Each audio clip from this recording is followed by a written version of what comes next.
வணக்க நண்பர்களே, ஏஞ்சதும் பெரிய சைஸ் கொட்டாவியை வெளியேற்றிட்டு பல்ல விளக்கிட்டு நம்ம செடி நண்பரை பார்த்தா நல்ல இம்ப்ரூவ்மெண்ட் ஆகுது. அப்புறம் பயிற்சிக்கு வந்துட்டேன். இன்னைக்கு காலையில் சொல்கிற செஷன். அப்படியே இன்னைக்கான குரல் என்னன்னு பார்த்தோம்னா, அறிவுடையார் ஆவர் தறிவார், அறிவில்லார் அதறி கல்லாதவர்.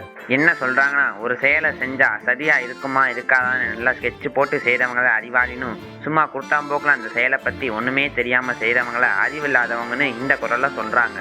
பயிற்சியை முடிச்சுட்டு வாழைப்பழம் இல்லாததுனால அதை வாங்கிட்டு ஓட்ஸ் குழுக்களை அடித்து குடிச்சிட்டு இன்னைக்கு காலையிலேயே மீனனையே முழுங்கிட்டேன். நண்பர்களே, இன்னைக்கு இந்த கட்டையை வச்சு ஒன்று பண்ண போகிறோம். ஆகையால் இந்த கட்டையை எடுத்துன்னு கிளம்பிட்டேன். மோஸ்ட்லி ஏற்கனவே எல்லாரும் கண்டுபிடிச்சிருப்பீங்க. வேற ஒன்றும் இல்லை, பெஞ்சு தான் பண்ண போகிறோம் நண்பர்களே. அதுக்கான அளவு எடுத்து பக்காவாக எல்லாத்தையும் கட் பண்ணிட்டு வீட்டுக்கு வந்து செட்டப் பண்ணி செக் பண்ணி பார்த்தேன். சூப்பராக இருந்துச்சு. அவ்வளோதான், பெஞ்ச் அருமையாக ரெடி ஆயிடுச்சு நண்பர்களே.